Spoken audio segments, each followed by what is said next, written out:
السلام عليكم صاحبada qiimaha badan soo dhawaada mar kale muddo dheer ayaa ka maqnaa barteena YouTube-ka ah ku dhawaad 3 bilood waa 2 bil iyo 20 biri sida u maleynayo waxay ahayd go'aan aan qaatay si aan u sameeyo break isla markaasna aan u sameeyo yani tijaabo ku aadan internet la'aan ma noolaan karaa ku soo dhaw muuqaalkeena maanta mar kale magacaygu waa Cadnaan waxaan ahay dhakhtar ku guda jiro takhasuska qaliinada iyo kaliyaha kaada maranka haddii ay tahay markii ugu horeysay ee aad soo booqatay kanaalkeena waxaan ka codsanayaa inaad subscribe saartid gambaleelkana aad furatid si ay ku soo gaaraan muuqaalada xiisaha leh ee aan soo gelino marka ugu horeyso internetka inaad fasax ka qaadatid waxay ka mid tahay waxyaabaha ugu muhiimsan ee lagu gaari karo guulaha haddaba muddadaas yarta ahayd ee aan ka maqnaa internetka wax badan ayaan bartay usbuucii ugu horeeyay ee aan iska xiray internetka isla markaasna aan go'aanku ku gaaray in aan iska daliido dhammaan applicationada baraha bulshada waxay ahayd runtii sidii xabsi oo kale maxaa yeelay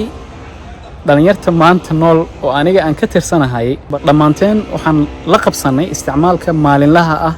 ee internetka qaas ahaan baraha bulshada qaybaheeda kala duwan muddadaas markii isbuuc koowaad waxaan dareemay ciriiri aad u fara badan sababtoo ah dhowr daqiiqo ka bacdi mobilkan soo qabanaya يعني مرة قار حبرت إنا فيسبوك فيرسيد مرة قار إنا إنستغرام كفيرسيد وحي أهاين لبضة أبليكيشن كلية يعني كاستعماله براه بالشدة أنا جم كمد أهين ضد استعماله تيك توكا يو سناب شات كا يقيبها كله سوشيال ميديا وحن أدو استعمال جري فيسبوكا يو إنستغرام كا يو تويتر كا أو أيها بروفيشنال سايت يعني قيب عن كل صعوبة ضد كا عن وحكة فائدة أو كلية ما أهين وحن استعمال جري انترتينمنت بلسه تويتر كان waxaan usoo gali jiray kaliya inaan wax ka korarsado cilmi ka qaato halka YouTube kan adiga kugula xiriiri jiray marka ugu horeyso iska xiridda internetka iyo qaadashada go'aan ah in aan fasax ka qaato isticmaalka internetka waxay ahayd mid ka mid ah go'aanada ugu wanaagsan ee aan qaato sababtuna waa maxay sababtu marka waxay tahay markii internetka aan iska xiray ugu horeyn waxa ii soo baxay waqti aad u fara badan waqtigaasoo in noqday mid aan kaga faa'iideysto horumarinta nafsadeeda ehelkayga iyo shaqadeyda sidee waqti igu soo baxay sida caadiga ah shaqooyinkeena maalinlaha ayaa qabsanaa anagoo shaqada ku guda jirno waxaan isticmaalnaa internetka qaas ahaan baraha bulshada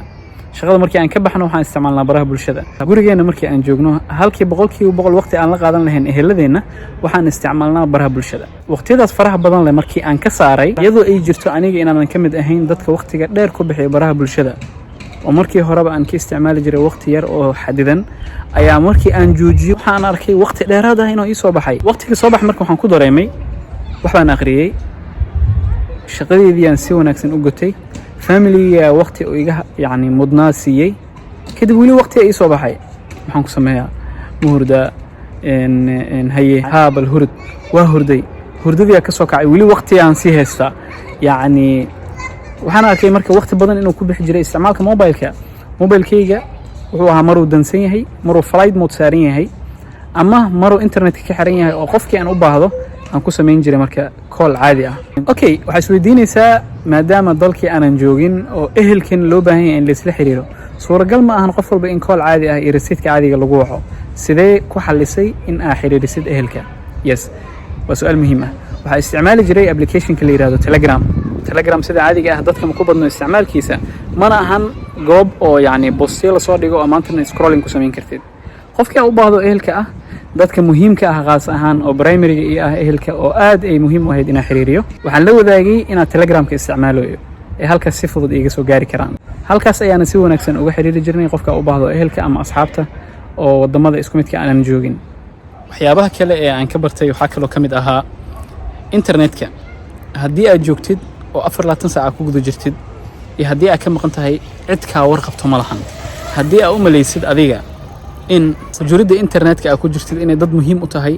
oo ay dadka warqabaan oo lagu heli karo in aanan lagu weynin yani haddii aad u maleysid muhiim inay tahay cid ka warqabto ma lahan sababtoo ah arrinkaasna waxaan ku ogaaday saaxiibaday oo isku magaalada joogno ama saaxiibo kale oo aan kala fognahay yani ina social media wili ku jiro ina ka maqanahay qof ogaatay ma leh qofka u sheegtid in mudooyinkan internetka aan ka maqnaa مثلا صاحبada hadalada isku salaamo waxa kamid ah nin waa lagu waayay barihan inta ka baxday ma ahan macnaheedu internetka laga waayay caadi lagu waayo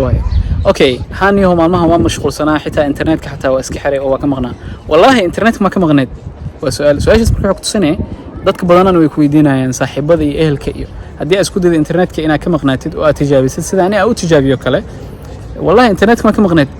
yani taas macnaheedu waxa way cid ka warqabto malahan hadii aad joogtid iyo hadii aad ka maqan tahay idan ogsoonow waxyaabaha kale ee aan ka bartay waxa kamid ah internetka dhamaanteen waxa u maleynaa in aan akhbaaraad ka helno oo ma aragtayna update gareeyo wax magaalada ka dhaca wixii ma aragtay sidee u jiraan meel ku ogaanay inay tahay u maleynaa balse taas ma ahani way ka duwan tahay wax walbo dhaco magaaladan ka dhaco way ku soo gaarayaan uma baahnid inaad internetka joogtid uma baahnid inaad waqti badan ku bixisid si aad update u ahaatid arrinkaas waxaan kugu dhahayaa muddada 3 bilood ah internet ka maqnaa dabcan saaxiibo waan arkayay shaqadeedu waa qabsanayay waxaygu waa baranayay nolosheedana si caadi ah ayay ku socotay wax dhibaato ahna ma jirin haddii xitaa ay arrin ka dhacdo dalkeeni hooyo oo hadda aan ka maqanahay waa maqlay akhbaarteedana waa helay marka haddii ay isdhahdid internetka waxba kugu dhaafayo intii aad ka maqan tahay ogsoono waxa ka dhalatay bulsho u samaysan hadalka wax walba oo dhacan way ku soo gaarayaan waa ogahay adiga hadda daawanaya muuqaalkan xilligan la joogo 2021 ama qarniga 21 waxa isleedahay sidee internet la'aan loo ahaan karaa haddaba jawaabta aan ku siiyay isweydii yani adiguna meel kala fiirinin 24 saac ugu dambeeyay internetku waa ku jirtay maxaa faa'iido ah ee aad ka heshay qasaare mooyaane haddii aad u malaysid inaadan qasaaro yani uusan kaa gelin xisaabi meeqa daqiiqo meeqa saacad meeqa second iska ilow meeqa daqiiqadood ama saacadood kaaga baxday 24 saac ugu dambeeyay inta aad ku jirtay internetka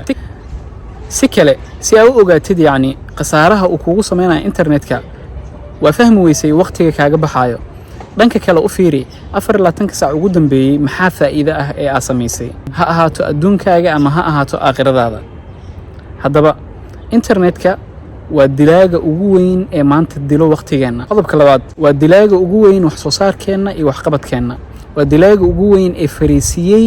maskaxdeena maxaan kugu leeyahay arrinkaas sababta aan ku dhahayo waxay tahay shirkadaha iska leh social media qaybihiisa kala duwan tusaale Facebook oo kale Facebook wuxuu shaqaaleysiyaa rag qaas ah oo la yiraahdo attention engineers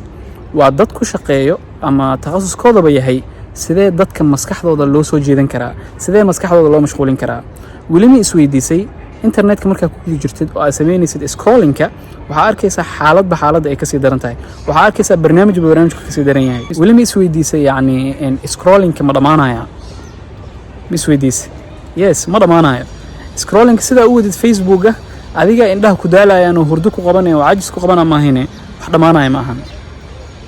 ka daro dib dhaaf aan dhahno Facebook wuxuu ahaan jiray janno maanta uu ka duwan yahay oo waxa jiro TikTok aaladda TikTok waxay ka qaaday platformyada kale oo dhan ayay ka guuleysatay halka helista macaamiil cusub sababta ma garanaysaa waxa lagu soo gudbiyay waa videos kaas marka waxay sameynayaan attention-kaaga oo dhan ay qaadanayaan sidee u qaadanayaan qofka yani post qormo iyo sawir iyo yani ma jiro in attention-kooda si xoogan ma u qabsan karaan Facebook daqiiqado badan la soo geliyaa waxa laga yaabaa video 10 daqiiqo 20 daqiiqo soconaya videoda qaar hal saac soconaya live wax noocaas oo kale la soo geliyaa Facebook qofka marka waxa laga yaabaa inuu ka caajiso oo is dhaho yani daqiiqadahan dhowrka ma daawan kartid laakiin TikTok 30 second 60 second iyo hadda lagu bedelay ilaa 3 daqiiqo la gaarsiiyay qofka marka wuxuu isdhahaa videogan qaraxada badan ama qosolka leh ee waqti lumiska ah asaga laakiin maskaxdiisa waqti lumis ma u sheegay bal fiir waa ka gudbi doontaa hay kana ka sii macaan badan kana ka sii qurux badan oo kana ka sii fanisan adeen maxay noqonay marka 2 saacadood 3 saacadood 4 saacadood 5 saacadood ama ka badan adigoo waqti ku bixiyay barahaas bulshada isla markaasna wax faa'iido leh aadan kala soo laabanin bal waqtigaaga ku dishay arinta kale ee muhiimka ah faa'iiday inta aan ka maqlaa internetka waxay ahayd waxa loo yaqaan focuska shaqo walbo qabanayo wax walbo raba inaan akhriyo qof walbo aan raba inaan la hadlo saaxiibo walbo aan la fariisto inaan si focus ah oo macnaheedu soo jeedo oo aanan mashquul ku jirin in aan u qabto wala fariisto wala sheekaysto waxna u barto halka markii aan isticmaalayna internetka ee aad u adag tahay in wax walba aan focus 100% aan saarno مثلا dhibaatada jirto ama haysato maanta waxa kamid ah dad saaxiibo isku imaanayaan midkood midka kale mobile u haysta sidii wanaagsanayd oo ma aragtay يعني nuxurka wanaagsan lahayd ma u sheekaysan kanaan dhalinyaradii saaxiibadu way ku kala xanaaqayaan waalidkii iyo ilmahoodii ayaa telefoon soo kala dhaxgalay waa lagu xanaaqayaa lamaanihii ayaa midkood midka kale telefoon ku mashquulaya waa lagu kala caroonayaa halka ay ahayd in waqti ama soo jeed iyo intibaah 100% ah la siiyo taas waxay ahayd markii waxyaabahan faa'iiday mobilka markii aan iska dhigay buugi aan soo qabto si qoto dheer inaan u akhriyo qofkii aan la hadlaayo si qoto dheer inaan ma aragtay ula sheekaysto ilaa asaga inuu iga mashquulo maahine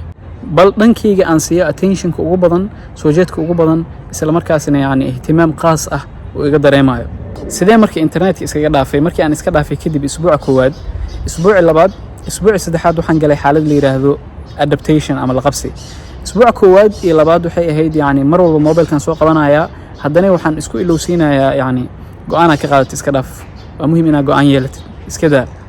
ilaa markii dambe waxaa gaaray mobilkayga 3 maalin 4 maalin smart mobile asagoo ah in aanan charger la gelin oo san charger u baahnayn sababtoo ah sida waqtiyadii hore oo kale call caadi bas lagu isticmaalayaa ma lagu isticmaalayo social media oo waqti luminayo isla markaasina charger ka dhameenayo waxa kale oo gaaray in waxyaabaha muhiimka ah nolosheedu oo dhan hadii aan lahayd almiitada hadii aan lahayd seexashada waqti hore iyo soo kacista waqti hore in aan joogteeyo waxyaabaha kale aan ka faa'iido waxa kamid ah yani daraasaadka asaasiga marka laga soo tago in buugaad kale oo dheeraad ah ina akhriyo waxa kale runtii aad muhiim u ahayd aan tijaabiyay isla markaasina aan sameeyay yani ina xurtahay adiga arinkan waa challenge aan ku sameynayo qof walba daawanaya videogan adiga xur ma tahay mise ma tihid waxaan ula jeedaa xur ma tahay oo mobilkaaga iyo internetkan ku mashquuliyay waqtigana ka qaatay xur ma ka tahay mise asaga ayaa u cadiiban tahay oo fasax ma ka qaadan kartid ma control kartid oo ma maamuli kartid wax ma ka qabsan kartid xabsi ayaa ugu jirtaa mise waxa leedahay maya aniga waqtigayga iyo yani wax qabadkayga iyo go'aanadeeda xur u ah mobilkan yarkane wanaag oo kaliya inaan uga faa'iideysto maahan waqtigayga iyo faa'iidooyinkayga iyo horumaradeyda iyo intibaahayga iyo waxbarashadeeda ma xayiri karo oo waan ka adkahay arintan markii waxay ku soo shubmaysaa ay u soo laabanaysaa sidee nafsadaada uga adag tahay nafsadaada oo aad ka adkaatid ayaa ku gaari kartaa horumaradaada iyo waxqabadkaaga oo aad u fulisid ama aad u gaartid sida adiga aad jeceshahay markaas haddaba ma rabi muuqaalkan inuu aad u sii dheeraado maanta ma haysti microphone ma wati oo yani meeshan banaanka ah oo guriga banaankiisa iska soo istaagay waan iska hadlayaa kaliya si caadifad leh isla markaasna aan rabo fariinteyda inaysan kaaga daahin ay si degdeg ku soo gaarto internetka mobiladeena smartphoneskeena iyo waxyaabaha elektrooniga ay isticmaalno ma iyagaana leh mise anaga leh qaybta hoose ee muuqaalkan igula wadaag sidee u aragtaa in aan internetka ka qaadano leave ama internet break fasax inaan ka qaadano isla markaasna aan u ogaano nafsadeena halka maanta aan dabaalanayno badaha social media qaybahooda kala duwan ay sameysteen dadkaas si anaga ay ugu mashquuliyaan sidee u aragtaa markii inaan fasax ka qaadano ama sidee u aragtaa in aan muujino in anaga aan nahay oo nafsadeena iyo waqtiyadeena anaga aan controlno oo mobiladeena iyo smartphoneskeena aysan controlling okay igula wadaag qaybta hoose ee commentiga waa ku mahadsantahay muuqaalkan challenge-kan waxaan ka rajaynayaa inaad ka soo jawaabi doontid tijaabi muddo isbuuc ah 2 isbuuc 3 isbuuc intii aad kari kartid qaybaha kala duwan ee social media dhammaan iska xir ama mobilkaaga ka saar oo uninstall ka dheh waa ku mahadsantahay mar kale assalaamu calaykum waraxmatullaahi wabarakaatuh